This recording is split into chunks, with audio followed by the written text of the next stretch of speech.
I'm Dr Karl, coming to you from the lands of the Gadigal people of the Eora Nation. I acknowledge Aboriginal and Torres Strait Islander peoples as the first Australians and traditional custodians of the lands where we live, learn and work. G'day, Dr Karl here, Sherlock of Science, University of Sydney, and today I'm talking with an honorary associate of the University of Sydney, Dr Francisco Sanchez-Bayo. Is that the correct pronunciation? That's perfect, yeah. You wrote this amazing article back in 2014 in Science magazine, and I'd never heard of these chemicals. They seem to be a major threat to many of the insects in our environment, which, of course, is what they're supposed to do, but perhaps they're doing more than they should. So these chemicals, how do you pronounce them? Neonicotinoids. So oid means something like, so nicotine means that there's something like nicotine? That's right. The molecule contains a nicotine structure with different structures attached, guanidine or some other molecules. We have nicotine receptors in our body, which is why nicotine works on us. Also, they're there for other purposes other than just for tobacco, but it turns out insects have them as well. So we're talking about a chemical, neonicotinoids, and they are very effective at killing insects, but they're perhaps killing too many. Is that the problem? Yes, not only that, they are very persistent. That's one of the problems they have in the environment. In the environment, anything which is persistent is a problem. So firstly, that when it goes into the environment, it doesn't break down straight away? That's one thing. And also in this case, in the case of most neonicotinoids, the breakdown products, they are equally toxic. What? So when it does break down, the breakdown products are equally toxic to the insects or to the whatever the target organisms are. They're very powerful, but they're also very persistent. In your first article, I was very impressed by this, 14th of November 2014, where you say that they're applied as granules into the soil, or you put them as dressings on seeds during planting, and then as the plants grow, they take up 2 to 20% of the insecticide that's in the soil around them, and then they spread it to all parts of the plant, including the leaves and the flowers and the pollen and the nectar. So we're thinking nectar, bees. And then what's in the plant, loyal listener, I don't expect you to remember this, but what's in the plant is around 5 to 10 micrograms per litre, or parts per billion, and that in the sap of the plant is enough to control insects that do sucking and chewing. But pollinators, such as bees and butterflies, they're equally exposed. And then you're saying that about 80 to 90% of the neonicotinoid then goes into the soil, and then it can go into the water supply. It does. Actually, it's not it can go. It does go into the water, and currently all waters in China, the United States, Europe, and here in Australia are contaminated with neonicotinoids, with a mixture of neonicotinoids, because there's not just one. Here in Australia we have 7, which have been approved by the regulatory authorities, the PVMA. So all the waters in the world have been contaminated for quite a long time. But when we say contaminated, let us emphasise that these are sublethal doses, sublethal being a fancy word meaning it's not going to kill you straight away, but if you have it for a long time and it's a fairly high level, it can cause problems. Let's just take a little jump here. So going back in time, there was DDT. DDT killed the insects, but also it affected the eggs of birds. And so because it directly affected birds, there was something big and friendly that we could see, because people don't love insects as much as they love birds. Exactly. Although people who do love insects would love them more. I like both, birds and insects. And in fact, it has been said that if humans were to vanish from the earth, life would go on, but if insects were to vanish, life would finish? Yes, it's a very strong statement, but it's probably correct, because insects are the base of the ecosystems. Together with the plants are the primary producers, and the insects are the ones that depend on the plants for living, but they are the source of food of 60% of the animals that we have on Earth, including fish. Including fish? Yeah. For example, in fresh waters, half of the species of fish feed on insects. Feed on insects? Yeah. So if the insects go, then they go. That's right. So think of the trout, for example. Yep. What do they eat? The larvae of insects. So with DDT, it was easy to get emotionally involved because you were seeing the death of these birds, but all you were seeing with insects is that there were fewer insects around.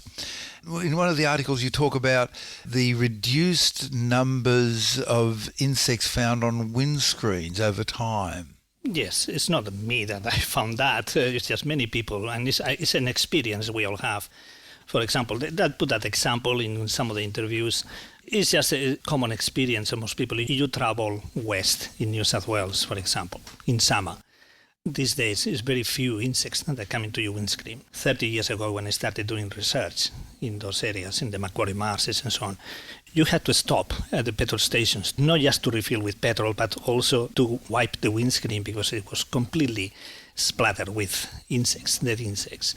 I remember we'd actually take a bottle of water and a sponge, and the water, maybe 2 bottles of water if you're fancy, and one had a bit of detergent and the other one just had water, and you just put on a windscreen and wipe it, and because they didn't have windscreen washers. These neonicotinoids, when did they start? Back in the 80s, 90s? They were developed in the late 80s, but the commercial products didn't come to the market until 1994. The first one was imidacloprid. Started being used in Japan, in Europe, here in Australia as well. Now that's the big one. Can you take me through the pronunciation of that again? So there's 4 or 5 main ones at the moment. So what is it? Imidacloprid. And that was the big one. That was in the first generation.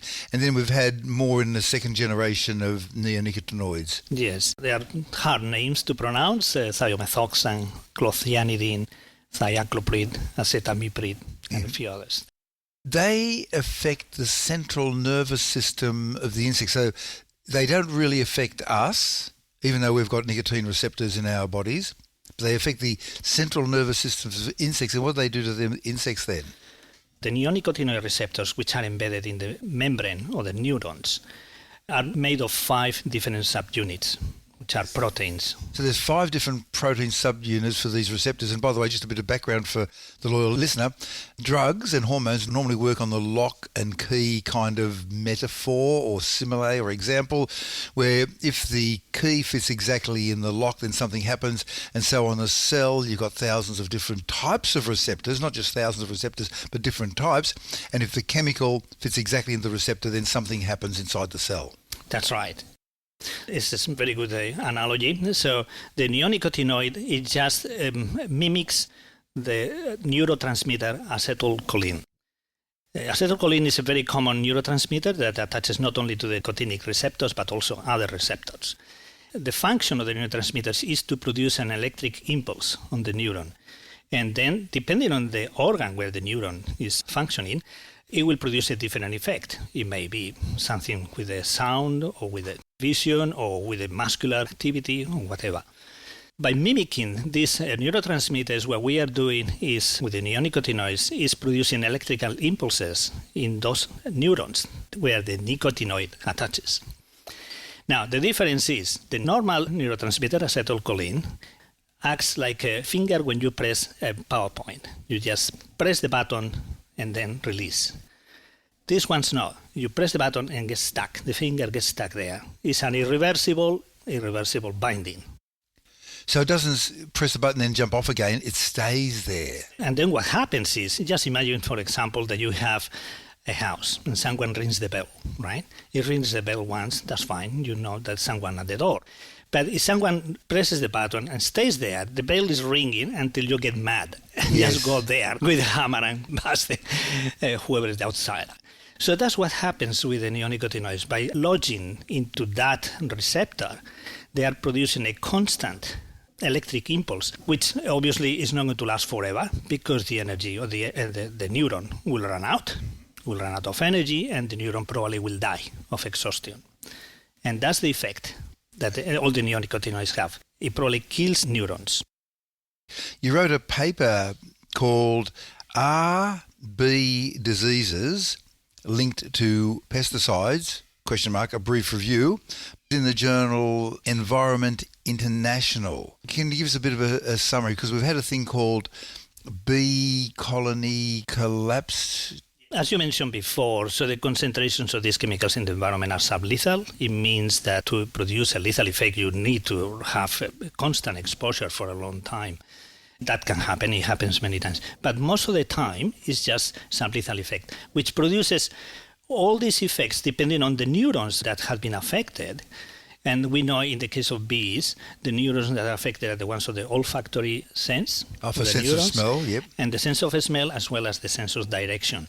Sense of direction. Oh, because they do the famous dance and they tell other bees where to go. So that's right. They're not just mindless little creatures. They're actually quite clever creatures when organised into a group with a high group intelligence. And they have a very complicated system of orientation, which we don't understand fully, but, it's there.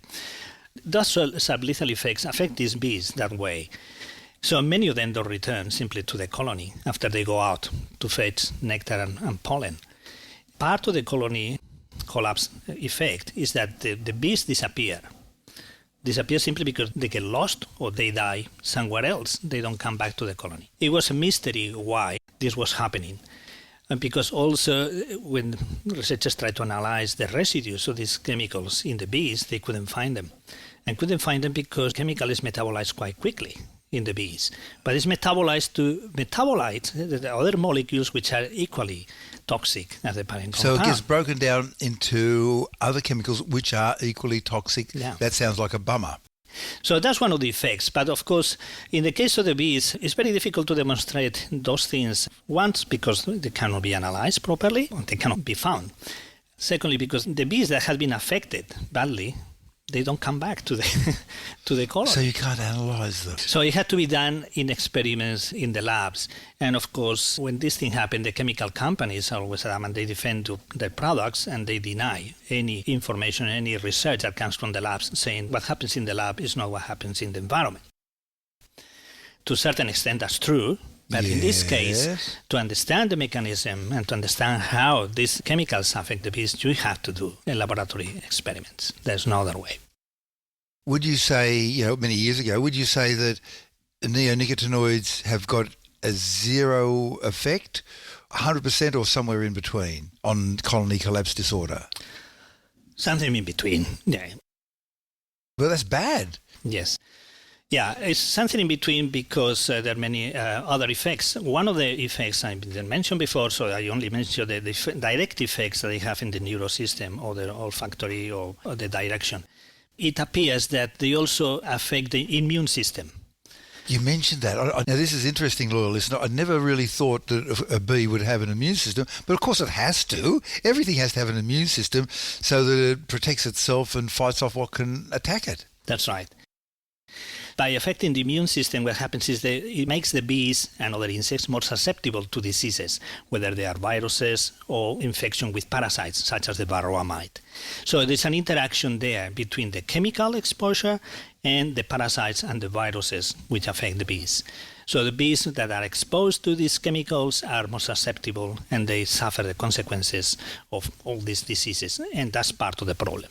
Now, you mentioned the varroa mite, and we've actually done a podcast previously about how the varroa mite and the viruses associated with it have come into Australia and how this is going to mean a major change for Australian agriculture and shifting of beehives around the country.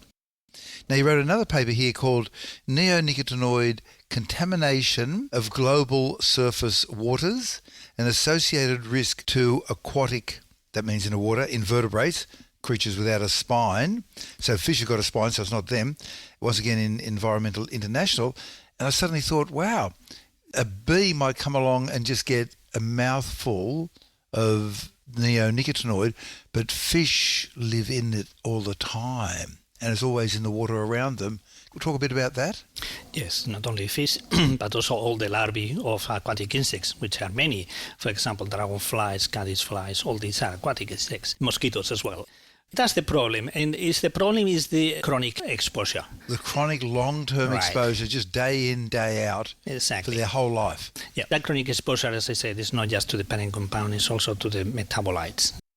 One feature, neonicotinoids, which is not exclusive to these chemicals, it happens also in other chemicals, is that they have what they call the time cumulative effect. Time cumulative effect. So what happens over a long period of time? Yep. To explain chronic exposure, we need to understand the effect of time. And that was studied many years ago with many different insecticides. What happens is all previous insecticides before neonicotinoids, they are insecticides that had a very acute effect over a very short time, kill the insects, and then they disappear.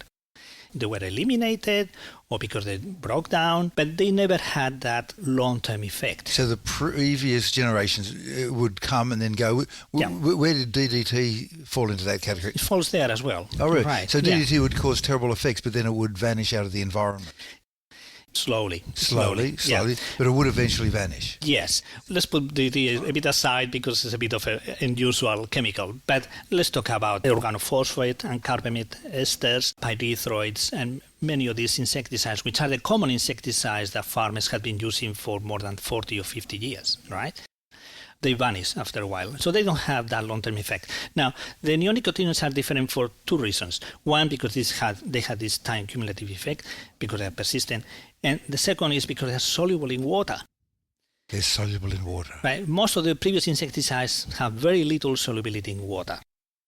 Were they fat-based and so not very soluble in water? But these are soluble in water. Yeah. So they may not accumulate in the sense that they don't accumulate in the fat or the animals, but they produce a long-term effect. And that was demonstrated in experiments with insects, aquatic insects, as well as with bees. So it's in the water. It may be doing bad things to the Great Barrier Reef because on land, imidacloprid, it's being used to control insects in sugarcane and insects in bananas. Does the chemical survive in the salt water? Yes, in both. Yeah, they're resistant to hydrolysis in both freshwater and seawater. What's happened in Europe, I think in 2018 or something, they banned the use of these neonicotinoids, is that right, in the open, but you're allowed to use them inside a closed greenhouse, is that correct? They've been reviewing the neonicotinoids in the last 5 years, and some of the reviews have finalized, others not. Compiling all the information that is coming out constantly, because there's so much research being done at the moment on neonicotinoids since 2015. They are putting restrictions in uses. So they're a little bit behind the Europeans. And where does Australia sit on that?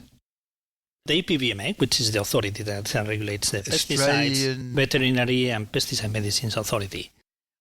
The APVMA started the review of these chemicals in 2020. They were supposed to finish the review by 2022. We haven't heard anything since then. Europe is doing best. America's a bit behind them, and then Australia's a long way behind them. Look, thank you so much for giving us this snapshot into a chemical I heard of a few years ago, but I didn't really understand. Look, thank you for telling me. How can people follow you and your fine work to learn more about what you do? They can follow me on ResearchGate. We spell your name just to get it out so people can find you. Francisco, Francisco, and then a hyphenated name, Sanchez, Sanchez -Bayo. And look for ResearchGate that will find you. All right. Look, thank you so much for explaining this to me. I've always wanted to know. All right. My pleasure. Shirtloads of Science is washed, spun and aired by the University of Sydney.